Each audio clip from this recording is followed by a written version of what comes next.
Bueno, hemos visto aquí el mapa entre Burdeos y Lima, pues ahora vamos a tomar la línea B del tranvía y con este tranvía llegamos aquí a este barrio que se llama Clavaux. Quisiera hacer primero un primer comentario. En particular, esto encaja con lo que ha dicho aquí Mariana. Yo creo que estamos hablando de la misma cosa. No estamos hablando de proyectos, estamos hablando de procesos. Procesos, esa palabra de procesos, la hemos oído mucho en la presentación de Mariana. Y además es un proceso pragmático en el verdadero sentido de la palabra. Vemos, cuando ella estaba explicando las etapas del proceso, es que primero entras en la acción y es la acción que va a generar conocimientos y esos conocimientos van a permitir adaptar la acción inicial para que sea más adecuada a los objetivos que se van elaborando poco a poco. Y creo que es efectivamente algo que nos puede unir. Estamos en un proceso, no estamos en un proyecto. El proceso genera conocimiento sobre la acción que se ha iniciado y el feedback sobre las acciones permite ajustar al verdadero sentido de la palabra, tener una acción más justa. Yo, tal como lo he entendido, las acciones y el proceso inicial es algo que no está determinado. Y yo creo que es muy difícil en Francia, cuando hablamos de procesos de construcción o de habilitación, que salimos pero no sabemos a dónde. Y para nosotros es un poco complicado tener este aspecto de indeterminado. Y el segundo aspecto es que siempre vamos a considerar que hay que instrumentarse para poder hacer algo. Y entonces apoyarse sobre ingeniería, sobre la pericia, necesitamos arquitectos, necesitamos aquí oficinas de diseño.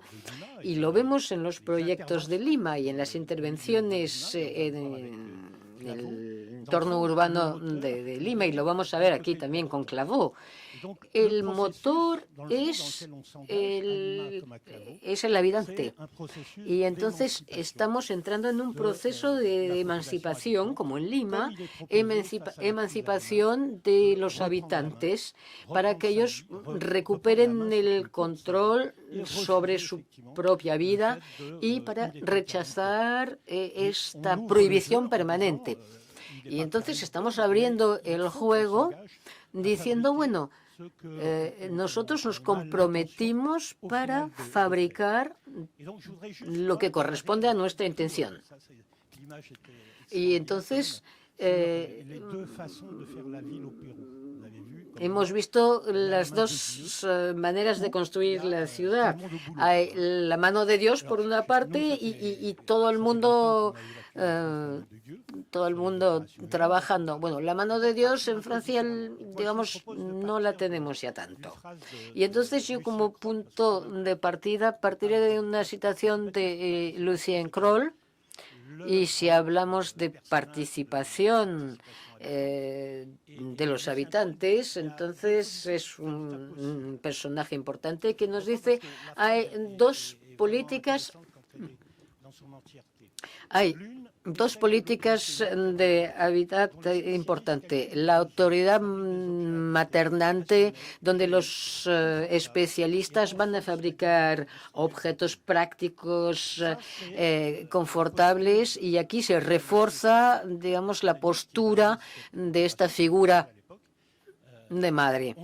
Y eso es, digamos, la postura que tenía por el pasado el que construía estos inmuebles, estos edificios. Nosotros teníamos aquí ese papel de madre, haciendo lo mejor para los habitantes, como lo decía Pierre Sorel, y vamos a fabricar la vivienda exacta, el alojamiento exacto, porque nuestra intención era aportar la comodidad, aportar este edificio ideal, y entonces los habitantes pueden confiar en nosotros. Y eso es la promoción que que se hacía en aquellos tiempos. Y Lucien Kroll dice, pues hay una segunda política posible, que llama la política participativa, pluralista, que considera a cada interlocutor como una persona y no como una función, presupone una comprensión, una pedagogía, un intercambio de responsabilidades y también compartir los diferentes papeles. Y cuando hemos considerado aquí este conjunto de edificios que se ha construido en los años 50, y pues hace unos años tenía aquí este aspecto. Es, digamos, aquí pues un hábitat de buena calidad, bastante cualitativo, y que era pues un alojamiento individual o semi-individual. Se vendió por parte a los funcionarios de la ciudad de Bordeos y también con lo que llamamos un parque social, es decir, con viviendas de propietarios y gente alquilando, pero una población que estaba envejeciendo. Y es un hábitat donde no había calefacción, no había unas comodidades particulares. Era realmente un mínimo para tener aquí alquileres que eran muy baratos. Entonces tenemos una primera generación que se instaló allí y después la segunda generación, y las condiciones se fueron degradando y poco a poco hubo una operación de rehabilitación, pero hay una obsolescencia de este lugar de vida, tanto por fuera como por dentro, y cada uno pues se las apaña como puede. Y si miramos esto de manera más precisa, vemos que cada uno casi ha construido un elemento adicional. Bueno, sin ninguna autorización, digamos, como los castores, pues han realmente aquí modificado un poco su instalación sin pedirle nada a nadie, y prácticamente eso es el caso para todas las casas. Son cosas prácticas, pero realmente realizadas con muy pocos medios. Es bricolaje, pero bueno, esto funciona más o menos bien y la gente está bastante contenta de vivir allá. Cuando nosotros queremos iniciar aquí la rehabilitación, entonces pues hay algunas obligaciones para cumplir con las normas, y si queremos efectivamente rehabilitar realmente estos edificios, pues hay que hacer esto, hacer lo otro. Y bueno, pues para casas de esta edad, esto representa aquí un coste prácticamente de 80.000, 90.000 euros para la recuperación de estas casas, y eso implica obviamente que el alquiler se vuelve más caro. Entonces, la primera intención ha sido, pues no hay que incrementar los precios y tampoco hay que desalojar a la gente. Y si viene otra población, entonces se subirán los precios, pero inicialmente la gente no tiene que padecer de un incremento del precio. Y entonces hemos limitado aquí el presupuesto a 40.000 euros. Hemos dicho, bueno, si son empresas que realizan esas obras, entonces el coste está más bien en torno a los 100.000 euros. Y entonces hemos dicho, pues quizás podemos utilizar los conocimientos de los habitantes, porque ellos han elaborado muchas cosas. Entonces, le podemos utilizar, digamos, sus conocimientos para realizar esta rehabilitación. Y entonces hemos considerado que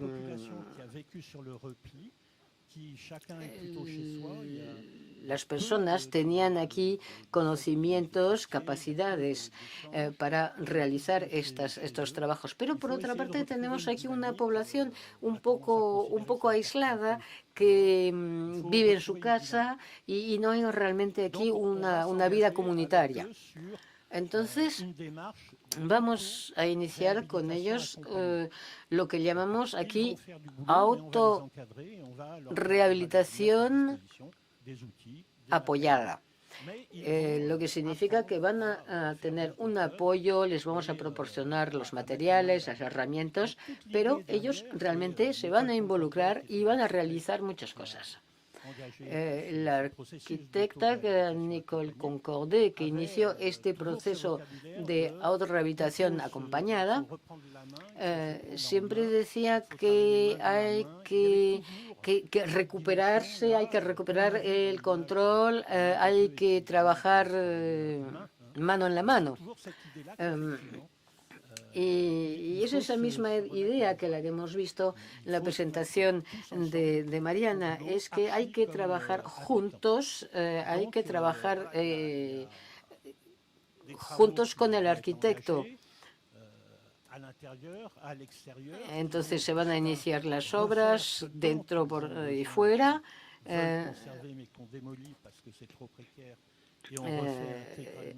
Hay también extensiones que se han tenido que derrumbar porque eran demasiado frágiles. Por ejemplo, aquí este invernadero. Y entonces, juntos con el apoyo de profesionales, van a ponerse al trabajo, van a remangarse y ponerse a trabajar. La primera herramienta que vamos a implementar aquí es la casa común. Y es una asociación que hace lo que llaman una permanencia arquitectónica, es decir, que el arquitecto vive en la obra y está implicado en la vida del barrio. Entonces es esta casa común donde hay una presencia permanente, es decir, todos los días, en un horario bastante amplio, las personas pueden venir, pueden hablar, pueden aprender aquí con los arquitectos en esta casa común. Después un inventario muy preciso de las diferentes casas para que las intervenciones realmente sean a la carta para los diferentes habitantes, para saber que exactamente en esta casa pues se va a hacer esto y se va a hacer esto exclusivamente para una casa. Estas fichas de casa han sido elaboradas de manera individualizada para que nadie después pueda quejarse y decir yo quería lo del vecino. Y después tenemos lo que llamamos la base de vida, algo que se ha construido rápidamente con contenedores, con madera recuperada, y es el lugar donde los habitantes van a aprender diferentes técnicas, técnicas de fontanería, técnicas de carpintería, etcétera. Es una especie de Fab Lab. También hay una biblioteca, porque al mismo tiempo pues desarrollamos iniciativas de educación popular para integrar la evolución de este proceso. Este es el lugar realmente donde se van a reunir todos los habitantes y también otras herramientas, entre comillas. Lo que vemos aquí la arquitecta que está a la izquierda y ella va a ir a hablar a los habitantes delante de su puerta y entonces, por ejemplo, la arquitecta dice, bueno, pues usted me quiere decir esto, se quiere esto, no le entiendo bien, vamos a ver a su casa, a ver cómo se presenta. También la realización de maquetas para ver cómo estaba avanzando este proceso de realización y también lo que llamamos la casa relé o casa testigo, donde cada uno puede ver cómo esta transformación se ha implementado. Y esa idea de autorrehabilitación, cuando se lleva a cabo por los habitantes, no es algo que va a ser lujoso o extraordinario. Los habitantes son muy razonables y tenemos entonces la impresión que no hay mucha transformación. Se ve que se ha pintado algo de nuevo o se ha hecho aquí una pequeña entrada, pero hay muchas cosas que han sido realizadas y que no se ven tanto. Y además cada uno hace lo que puede hacer, lo que sabe hacer. Es algo que no va a ser exuberante, es realmente una rehabilitación muy frugal. Y poco a poco, en torno a este proceso, se está construyendo una comunidad. Cada uno aprende a conocerse, hay intercambios de vistas y también hay ayuda entre los diferentes, ayuda mutua, por ejemplo. Una persona joven va a ayudar a una persona mayor para la rehabilitación de su vivienda. Y ahora, bueno, que tenemos este proceso terminado, todas las casas han sido renovadas y hay cosas que aparecen que no estaban previstas. Es un proceso, por lo tanto, no es predeterminado y hay muchas cosas que se han generado a través de esta gobernanza muy floja. Y hemos podido ver que a través de estas obras se podía formar a jóvenes, capacitar a jóvenes. Y entonces hay una convención que ha sido firmada con un instituto de formación y los jóvenes van a capacitarse en esa obra. También los estudiantes de la Escuela de Arquitectura han podido también hacer prácticas. Y ahora, para volver al tema de Perú, se nos ha dicho que la cocina, la comida es algo muy importante, pues es lo mismo en Francia. Y entonces las mujeres de este barrio han creado una cocina para cocinar para todos los que trabajaban en esta obra, tanto los jóvenes como las personas más maduras. Entonces cocinaban todos los días durante 4 años a un precio muy barato. Y eso les ha permitido tener acceso a una actividad. Inicialmente no era un empleo, pero no obstante, ellas han recibido aquí un sueldo para esta actividad. Y de esta manera eso les ha dado un papel en la comunidad. Y también hay diferentes talleres con los estudiantes de la Escuela de Paisaje, de Arquitectura, de horticultura. También se ha fabricado mobiliario urbano con los estudiantes de la Escuela de Arquitectura y de una escuela de diseño de París. También se han plantado rosas.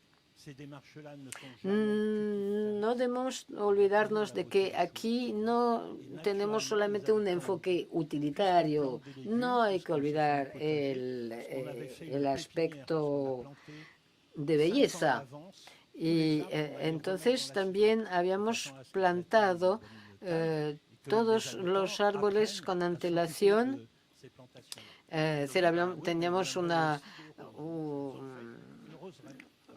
un lugar donde hemos plantado aquí estos árboles 5 años antes para que los árboles tengan un crecimiento suficiente, y también han dicho que querían tener también un jardín de rosas. Eso era la parada de autobús, porque no había, por ejemplo, ninguna marquesa, no había nada para proteger de la lluvia cuando se esperaba el autobús. Y entonces han elaborado aquí, en estos talleres de bricolaje, este sistema de marquesa. Y aquí tenemos este proyecto de jardín de rosas. Y también en el marco de este proceso vamos a generar varias actividades. La idea es aquí perenizar este dispositivo de comunicación popular, invitando a filósofos, a varias personas que van a hablar de temas serios, y vamos a ver que aquí esto permite aquí una cultura. También hicieron aquí ferias de antigüedades y bueno, pues como en Lima también a nosotros nos gusta festejar, y entonces hemos organizado varias iniciativas en esta base de vida. Y aquí es la foto que querían absolutamente tener en todas nuestras presentaciones, porque la comunidad es algo que la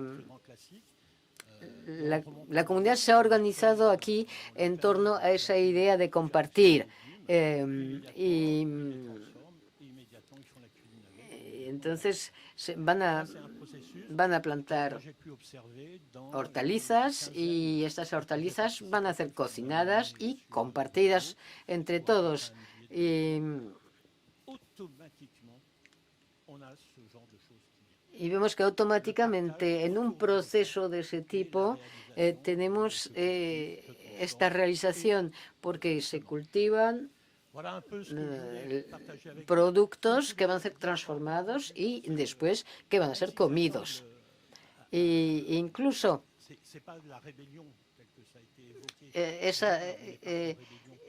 esos procesos no son como en Lima, donde hay una rebelión, donde hay una revolución contra o desobediencia, pero es un proceso participativo.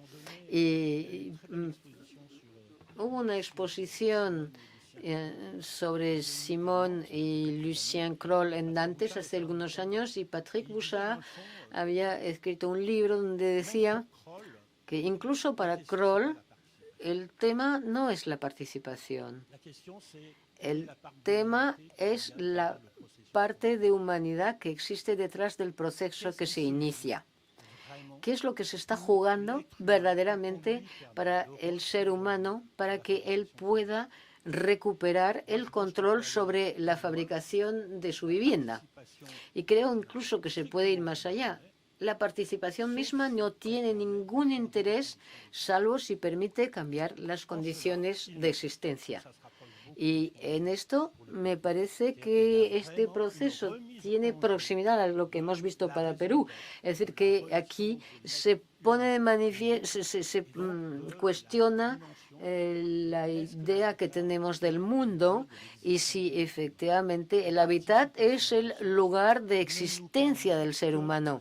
Y la participación nos permite entender esto, y es únicamente la participación que permite entenderlo y captarlo. Muchas gracias.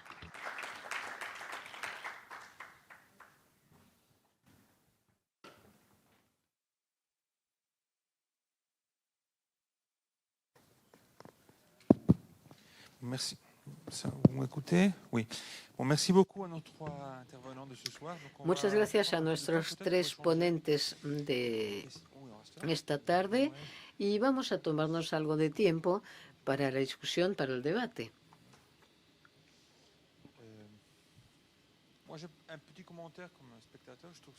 Yo tengo un pequeño comentario como espectador.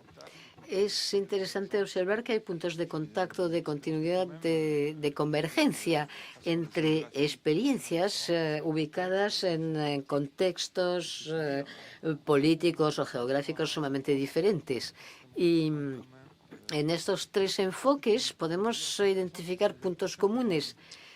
Y yo tengo la impresión de que en muchos ejemplos que hemos escuchado hoy, la idea es siempre poner en tela de juicio el papel de los políticos, de los promotores, de los arquitectos, el papel de los ciudadanos, que a veces, o por el pasado, están más bien pasivos frente a decisiones tomadas en otros lugares.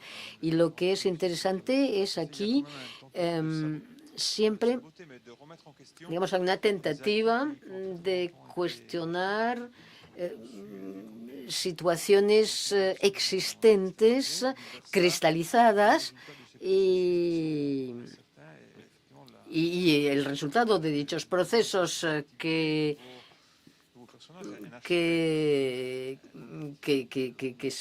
son negativos al fin y al cabo. Y de esta manera el arquitecto tiene un poder, pero que se recupera, que los ciudadanos recuperan y le devuelven, y considerando y efectivamente, para enfrentarse con estas situaciones de espacios prohibidos, esta iniciativa de autorizar a sentarse. Y ¿cómo pueden ver aquí, digamos, el papel suyo a través de el espacio?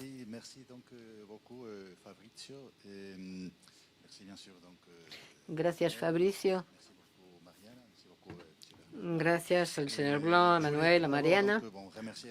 Quisiera primero agradecer la Escuela del Paisaje de Arquitectura de Burdeos en el nombre de esta escuela, porque es la escuela que yo represento.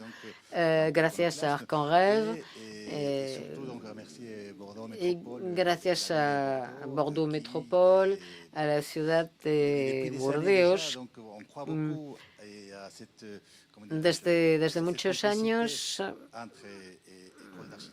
esa complicidad entre la Escuela de Arquitectura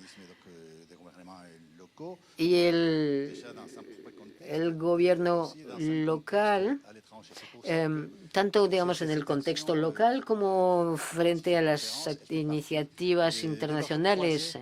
Y esa iniciativa, esa conferencia, digamos, es el inicio de este proceso cruzado entre Lima y Burdeos, a través de la Universidad Católica de Perú y la Escuela de Arquitectura de Burdeos.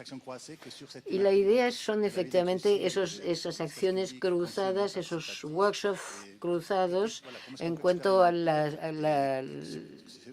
urbanismo participativo, y cómo este diseño participativo puede integrarse en los diferentes entornos. Pero esto también aquí desemboca en otro término que va a ser aquí ir más allá de los límites, y teniendo en cuenta aquí para reducir aquí las fronteras, los límites entre los diferentes conceptos, y eso permite tener a través de esas aperturas un impacto mucho más positivo. Por ejemplo, lo que se ha hecho para las escuelas ha sido muy interesante, y lo que decía Manuel en cuanto al trabajo que se ha realizado en torno a las viviendas, por ejemplo, lo que hizo Chantón. Y en una época donde nadie hablaba de estas iniciativas, él consideraba que había que pensar la relación entre el hombre y su medio ambiente como algo importante para facilitar la descompartimentación. Y esas iniciativas participativas llevadas a cabo por asociaciones que realmente se implican en estos procesos alcanzan un nivel de excelencia remarcable. Pero si miramos, digamos, la elaboración de una ciudad de manera global, esas iniciativas son un poco limitadas.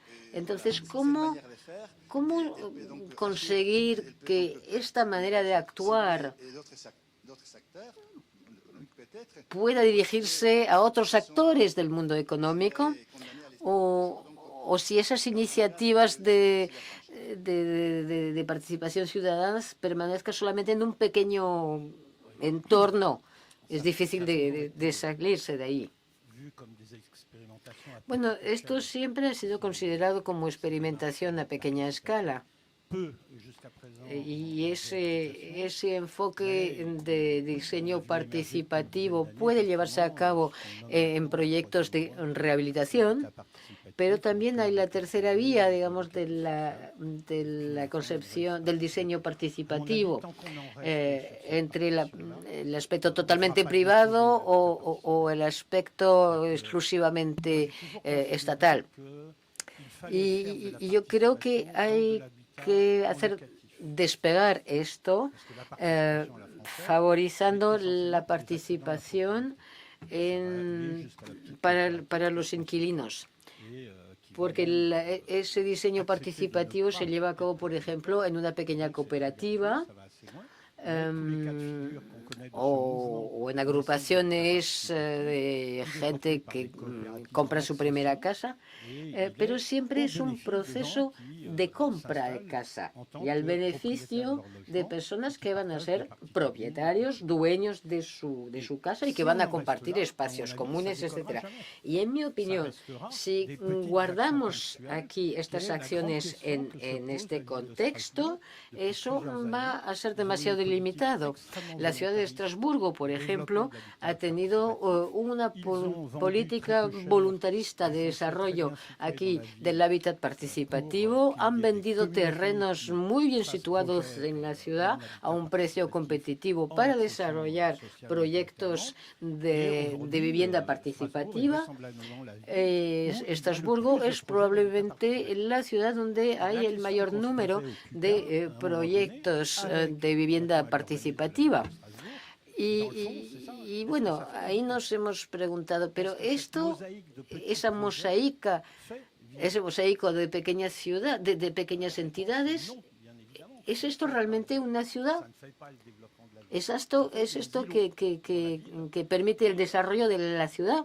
Y dice, pues no, pues son pequeñas islas dentro de la ciudad. Y entonces, para que esto realmente pueda convertirse en una ciudad, hay que vincular, hay que establecer una red entre esas pequeñas islas. Porque una ciudad tiene que ser una red de comunidades de vivienda participativa para que ellos puedan desarrollar acciones y para que ellos puedan ocupar la ciudad, porque están constituyendo una red y entonces pueden llevar a cabo acciones en el territorio municipal y entonces salir de su pequeña isla residencial. Entonces tienen que convertirse en militantes para invadir el espacio público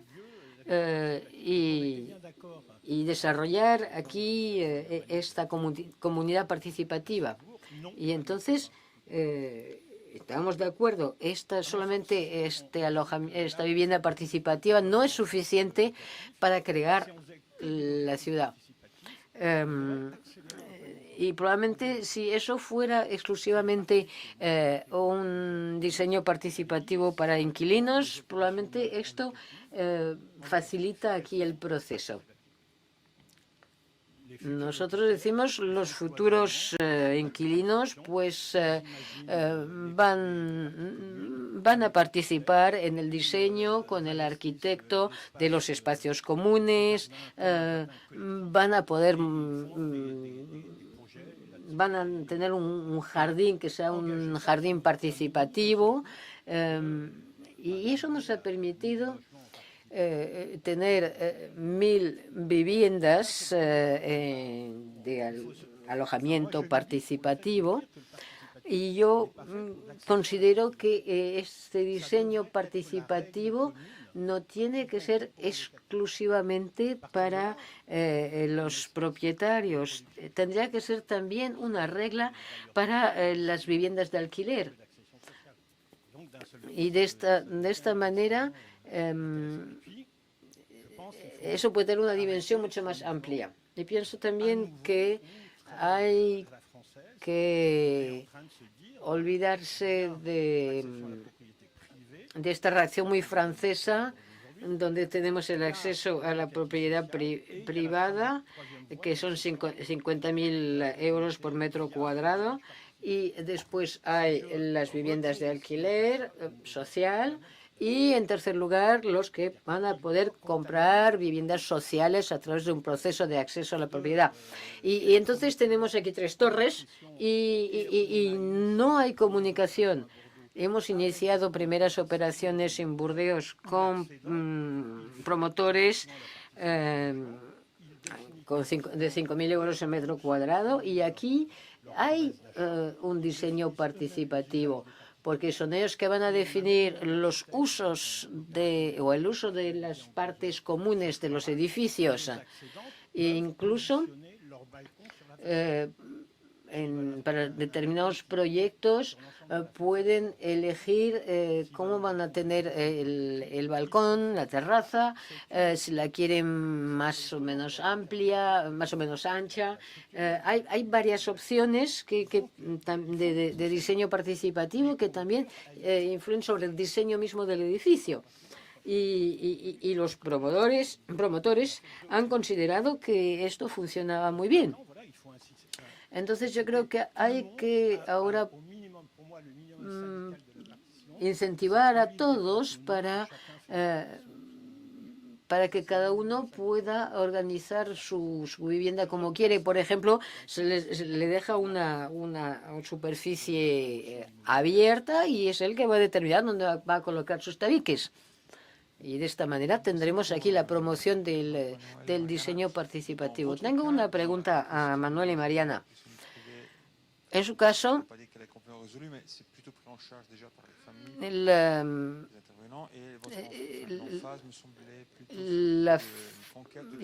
la idea ahora más bien es la conquista del espacio público, porque en lo que se refiere a la vivienda privada, por lo visto, estos se lo encarga la familia y tal, pero son espacios públicos que el Estado ha dejado de ocuparse y el objetivo aquí es el espacio público es el objetivo. Y entonces, ¿cuáles son las herramientas más eficaces para agrupar esas comunidades fragmentadas y para que ellos se vayan involucrando de manera común en esos proyectos de espacio público que son útiles para ellos? Algo un poco similar a lo que hemos visto, por ejemplo, en Burdeos, este proyecto, donde la cosa ha empezado aquí como un proyecto individual y después ha dejado paso a iniciativas comunes que no estaban previstas inicialmente.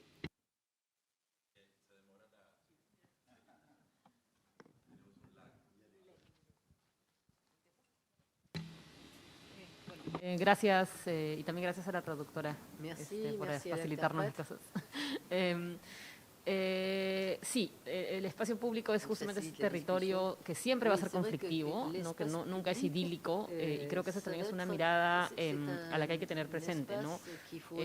Se piensa a veces como, es que antes era mejor, ¿no? Pero ¿antes cuándo, no? Nunca fue mejor, siempre fue conflictivo, complejo, discutido, peleado. Entonces, partiendo de esa idea en la que efectivamente el espacio público es un espacio de contienda, entonces hay que identificar quiénes son los actores, ¿no? Y quiénes están participando de eso. En países como el Perú, el gobierno no hace acciones en el espacio público, en algunos casos no porque no quiera, sino porque no puede, no tiene dinero, no tiene capacidades, hay otras prioridades, ¿no? O sea, entonces hace elegir entre poner agua y desagüe y luz versus hacer un parque, no hay ningún sentido, ¿no? Ahí también hay todo este rol también de que tampoco hay concurso de arquitectura, ahí donde sí hay oportunidad de hacer cosas, no se convoca de manera abierta y democrática también a los concursos para traer la mejor calidad. Y quizás ahí también la pregunta es de nuevo, ¿quiénes son esos actores? ¿No? Y claro, para los políticos, yo no soy ni política ni arquitecta, entonces por eso puedo decir estas cosas, porque no compito ni por votos ni por premios. Entonces, en ese proceso, ¿quién está ahí en ese medio? ¿No? Entonces, el político no es, el político está y va a reaccionar en función de lo que fuese que le interese conseguir, que lamentablemente muchas veces no son votos, es simplemente dinero. El arquitecto, entonces, ¿qué tanto se involucra? Si el rol del arquitecto es este rol más rector, ¿no? más de desarrollo de proyecto, ¿qué tanto más te involucras? ¿No? Salvo porque es algo emblemático, no sé si vuelven, no sé cómo funciona ahí ese proceso. Entonces, ¿quién se queda es la gente? Entonces, es por eso que es tan relevante involucrar al ciudadano en el proceso y ver qué cosa va a pasar, porque claro, al final el miedo que ocurre para, creo yo, el político, pero también para el arquitecto, es entonces que la gente no va a hacer lo que yo le estoy proponiendo, no se sabe qué va a pasar, ¿no? Uno pone las bancas así y de repente la gente las voltea. Entonces, es ese miedo a esa incertidumbre que no permite a los que tendrían que como que controlar el espacio, tener esa capacidad de control, es lo que hace que entonces no hagamos participación, ¿no? Entonces haces lo que... ¿Qué más quieres que te esté dando este parque, ¿no? ¿Por qué me lo reclamas? ¿Por qué me exiges que el diseño no sea así, que no te gusta? Al menos te estoy dando parque, es como esa reacción un poco como injusta, ¿no? Entonces ahí creo que te va a tocar hacer como un puente, ¿no? O sea, lograr una comunicación entre esta ciudadanía que ha sido invisibilizada, ignorada, menospreciada en relación a los resultados del proceso que se quieren implementar y también entender que eso implica que va a ser más complejo, más largo y más caro.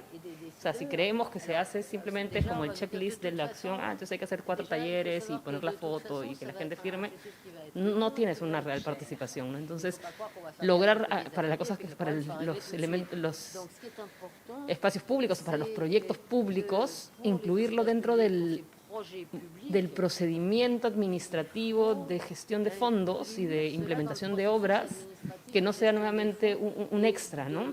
Y más bien que sea un elemento clave y que eso implica entonces renunciar a esa certeza de la obra. Entonces no vas a poder cotizar el valor hasta después del proceso, ¿no? Lo que pasa es que ahora tú cotizas el valor y en el medio tienes que aprobarlo en función de lo que ya tienes. Y muchas veces esa solución no responde a la necesidad, ¿no? Y ahí también hay que mirarlo desde una perspectiva de escalas. Entonces, claro, el ciudadano, el vecino se va a involucrar a su escala de barrio, en lo que habita, ¿no? Donde está cotidianamente, sea su lugar de vivienda, su lugar de trabajo. ¿No? A una escala un poquito mayor, el involucramiento cambia, ¿no? Una escala de pronto distrital. Si es que tienes un nivel de pertenencia, de cariño para tu barrio completo, pues podrás involucrarte. A una escala metropolitana las cosas cambian, porque entonces ya tú no eres beneficiario, eres de pronto eventualmente beneficiario o indirectamente beneficiario. Entonces, cuando nosotros hemos hecho proyectos en vías metropolitanas o en espacios de tránsito como estaciones de metro, la dinámica cambia, porque la persona que está ahí no tiene un vínculo con ese espacio al cual tú le puedes apretar, ¿no? Un poquito el corazón y ¿no? te da su tiempo, su energía, ¿no? Porque lo considera uno lugar, ¿no? Bien bien definido ahí.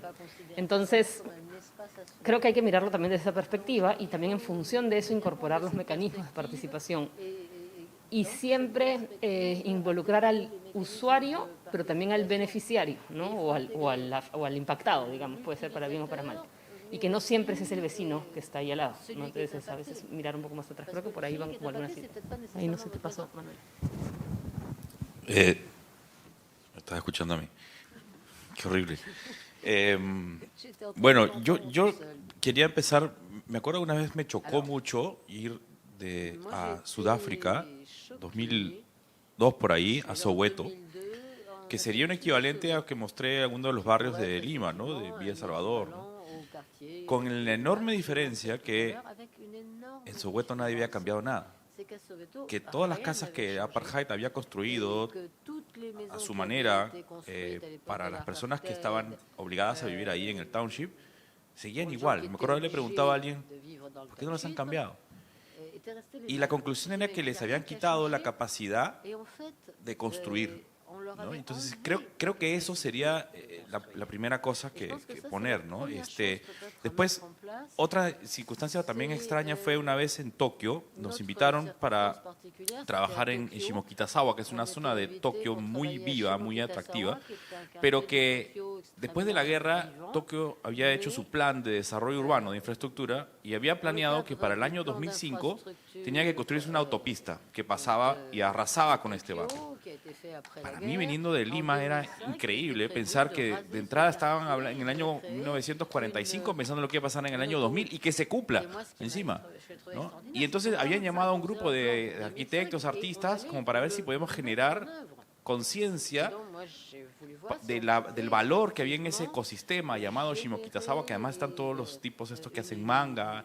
Es un sitio totalmente vibrante, para que el gobierno se diera cuenta de que era una locura tirarse abajo ese barrio para poner una autopista. A lo que voy es que cada cultura tiene su propia manera de procesar su ciudad. Lo que no debe de pasar, o sea, lo que está buenísimo de ver, lo que estamos viendo hoy día, y me ha gustado mucho lo que mostraba Bernard, ¿no? Sobre todo esa imagen en la que se ve al arquitecto ahí, lo digo arquitecto porque como soy arquitecto me siento ahí como completamente reflejado, escuchando lo que quería la gente. Lo más importante no es que el arquitecto escuchando, sino es la gente queriendo.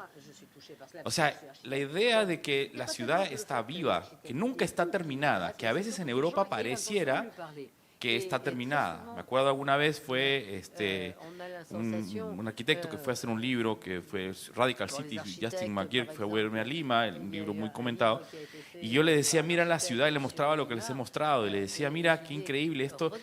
Y decía, ¿cómo increíble? Veo pobreza, veo y probablemente les haya pasado a ustedes, veo que esto está en una situación calamitosa. Yo le decía, no, estamos recién empezando. O sea, regresa en 3 años y esa casa ya tiene 2 pisos. Regresa en 5 y ya tiene 4. Regresa en 10 y tiene una fachada. Y regresa en 10 y ya hay un barrio. No necesariamente alguien que creció, no sé si no conozco Bordeaux, pero digamos viví muchos años en Holanda, en los Países Bajos, y la ciudad seguía siendo igual en 10, en 15, en 20 años. Bueno, no totalmente, pero digamos ahí está. Para nosotros es muy obvio que la ciudad cambia todo el tiempo y por lo tanto tenemos que estar pensándola, cómo resolverla. En algunos lugares no es así. Entonces, creo que si algo demuestra lo que traté de la experiencia limeña, donde probaron todas las opciones, vamos a hacer desde lo mayor control al mínimo control, ninguna funcionó, pero todas de alguna manera funcionaron. La ciudad vive, existe. Entonces, creo que esa noción bonita de este arquitecto escuchando, que podría ser también con antropólogos, con sociólogos, con diseñadores, con paisajistas, con abogados, como esa noción que sí hay, por ejemplo, del house doctor, ¿no? Ese arquitecto, ese doctor, ese médico que se carga del barrio, ¿no? Me parece una instancia súper interesante, ¿no? Esa agencia de diseño urbano que esté constantemente a disposición para que la gente pueda hacerlo. Pero lo más importante es que el sistema, los ciudadanos, tengan un objetivo. Lo que he visto repetidas veces es que muchas de estas iniciativas funcionan en esa primera generación, en ese primer momento en el cual todos tienen un objetivo. Por ejemplo, nuestro barrio se cae a pedazos, Entonces tenemos que sacarlo adelante. O en nuestro barrio vamos a hacer un parque, o en nuestro barrio nos vamos a organizar para... En el Perú teníamos, me gustó mucho también la imagen del comedor, teníamos el comedor popular. Cuando hubo los momentos, nosotros en el año 90, 89 estábamos en una situación terrible, éramos junto con Haití, 2 estados fallidos en América, y la gente no tenía para comer, y se organizó, porque la gente se organiza, hicieron los comedores populares que salvaron de hambre y además fueron el germen para un montón de cosas, germen en este sentido inverso, fueron algo positivo que hizo que cambiara mucho la gente. Pero cuando después se empezó a mejorar la situación, se empezaron a desactivar. Las asociaciones de propietarios que se juntaron para invadir en determinada zona y de ahí construir con mucho esfuerzo, sus hijos ya no les importaba y ya no conocían al vecino. Entonces, la gran pregunta es cómo mantener un objetivo al sistema común, un objetivo común. Cuando se pierde el objetivo común, se cae todo, ¿no? Entonces, creo que esa es y creo que cosas como esta justamente es a partir de como abejas ir polinizando, ¿no? Y estos encuentros, Lima y Bordeaux, que podrían haber tenido que ver en la mente de cualquiera, y hoy día estamos viendo que siempre hay esos puntos de contacto y siempre se aprende del que menos piensa, ¿no? Entonces, creo que esa idea es la que sí ya se maduró como profesión en general, el que Belaunde, cuando él hacía sus proyectos sobre Le Corbusier o Candilis o quien sea, tenía la mejor intención.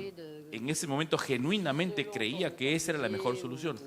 Conforme va uno pasando el tiempo, y quizás lo era, vas viendo que puede haber otra, que puede haber otra. Entonces, eso es lo que me gustaría como sumarle a la reflexión, ¿no? Las ciudades están vivas. Lo que no podemos pasar es Soweto. Y sabemos por qué Soweto era así, ¿no? O sea, que alguien no pueda tener el poder de ni querer transformar, aunque sea pintar el color de la puerta, ¿no? Eso sería mi comentario. Nous sommes en train d'approcher les 3 heures de conférence. Bueno, estamos llegando a unas 3 horas de conferencia y yo creo que ha llegado el momento de preguntar al público si tienen preguntas.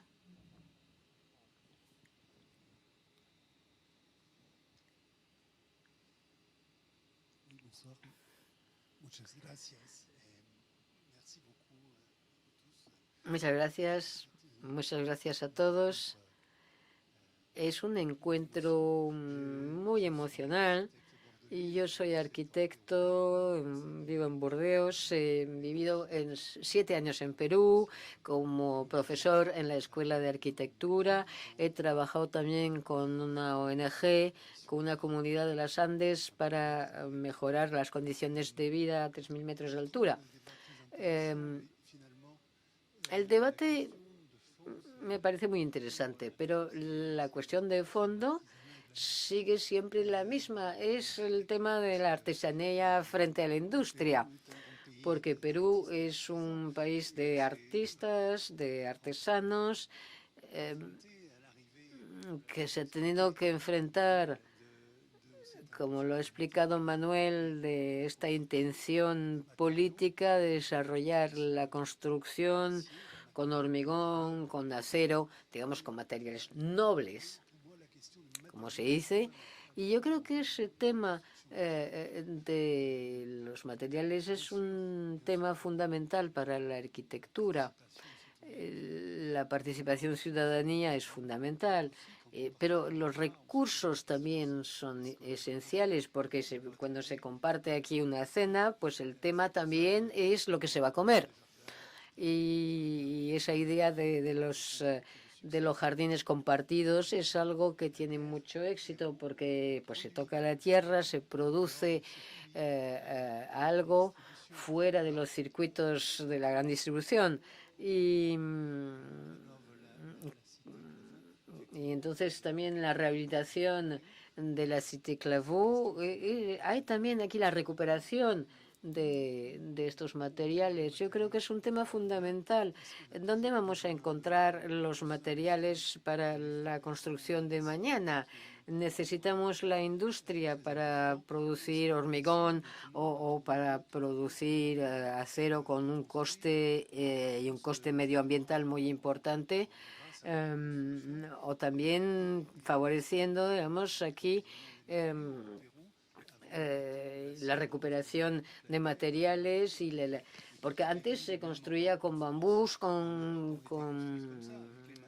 con adobe, y también en Francia se ha hecho lo mismo por el pasado utilizando las piedras que estaban al lado. Obviamente se plantea el tema de cómo realizar construcciones, edificios para alojar a mucha gente, utilizando esas técnicas de construcción pequeña escala. Pero me parece un tema de reflexión, de investigación muy interesante, ver cómo podemos, gracias a estas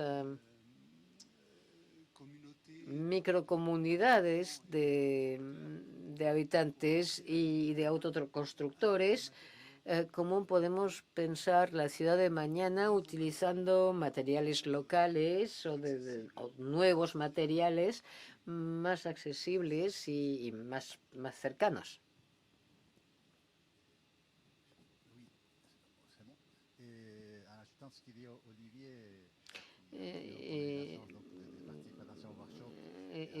Hemos participado también a un workshop con Olivier y el objetivo está de apoyar a esa comunidad era explicar cómo podía producir los productos que importaba de muy lejos. Y entonces una pregunta para ti, Manuel. En esta escuela que nos has enseñado, donde estaban aprendiendo a cultivar hortalizas, en un proceso de sociabilización,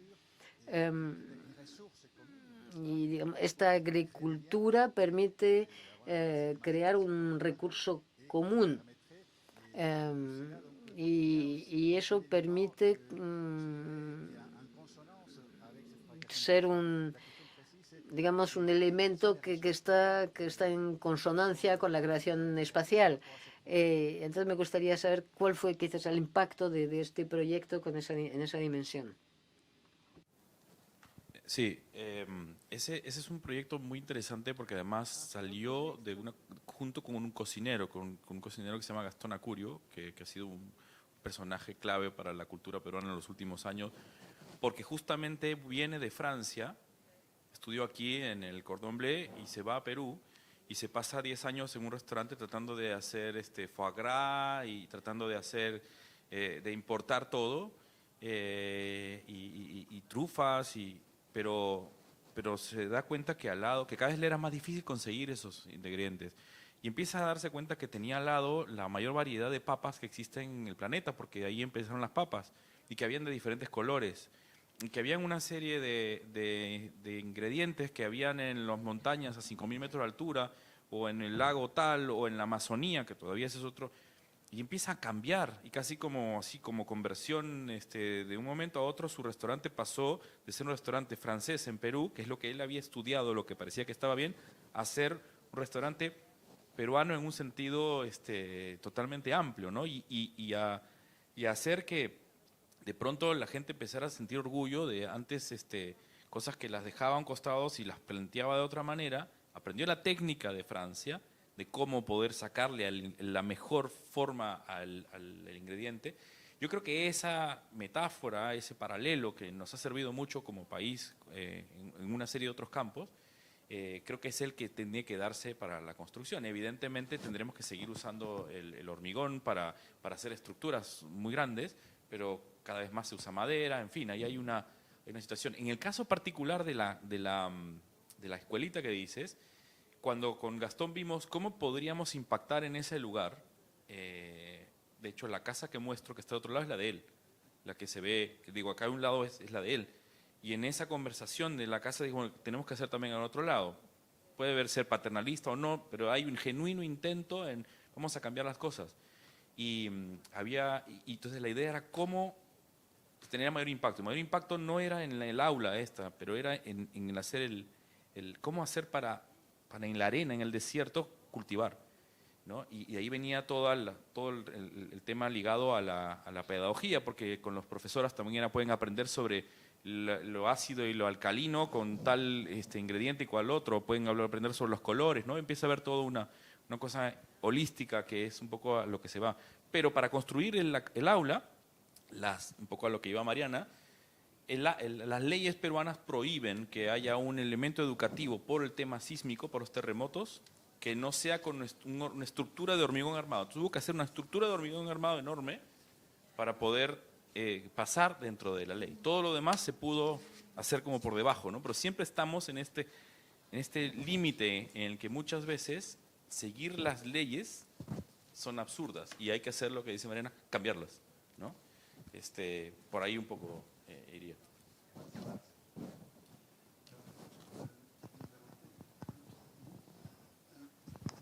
Je pense aussi à Lima, nous avions travaillé avec les étudiants sur le repérage des... En Lima también hemos trabajado sobre el tema de los elefantes blancos. Los elefantes blancos son edificios altos de hormigón que han sido totalmente abandonados, que no están tan usados, y se remontan a los años 60, 70, y que están en el centro de Lima. Y yo me quedé sorprendido de ver que había tantos metros cuadrados inocupados y que había barriadas donde la gente vivía a flan de montaña. Y bueno, pues quizás hay algo que hacer para recuperar todos estos metros cuadrados. Sí, es lo mismo que la base submarina que tenemos en Burdeos. Las vacunas sobran y hay muchas partes del mundo hoy día que no tienen vacunas. O sea, es parte de ese sistema global que está desequilibrado y que sí creo que de alguna manera cada vez hay una noción mayor de que va a cambiar, ¿no? Yo ese último diagrama que mostré del modelo, el Donut Economy, ¿no? Me parece que empieza a ser evidente cómo este doble límite que tenemos, ¿no? Cómo sacamos a la gente de situaciones de extrema pobreza o de por debajo de los niveles que debiera de un ser humano en el siglo XXI habitar, y por otro lado, cómo usamos los recursos justos que tenemos para este planeta que cada vez tiene menos, ¿no? Et à Bordeaux, on parle encore de détruire les tours de Format-Noir.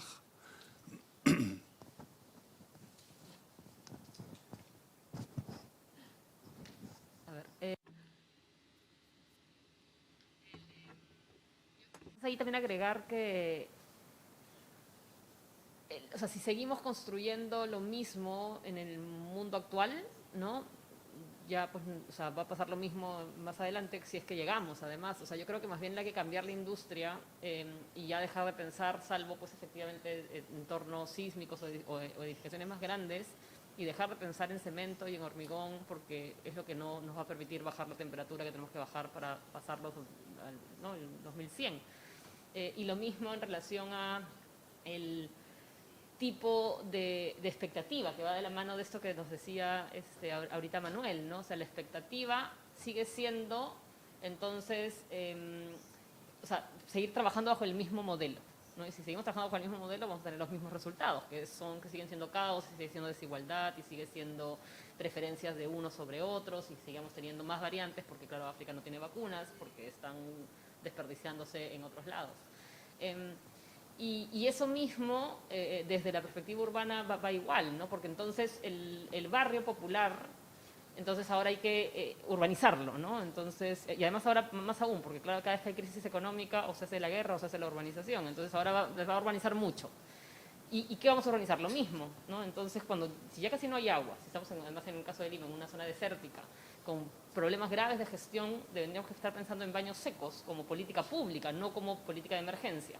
No, tenemos que pensar en estructuras, en generar industria para la producción de elementos, o sea, de lo que fuese el elemento que corresponda de manera local, ¿no? Seguimos teniendo escuelas en la selva de cemento, llevadas en helicóptero los ladrillos, ¿no? Porque no se puede acceder, con lo cual el costo es elevadísimo. Y claro, y ya sobre esos elefantes blancos y demás, hay creo que dos miradas, ¿no? Por un lado, la mirada más de los títulos de propiedad y toda la indefinición legal que no te permite hacer mucho.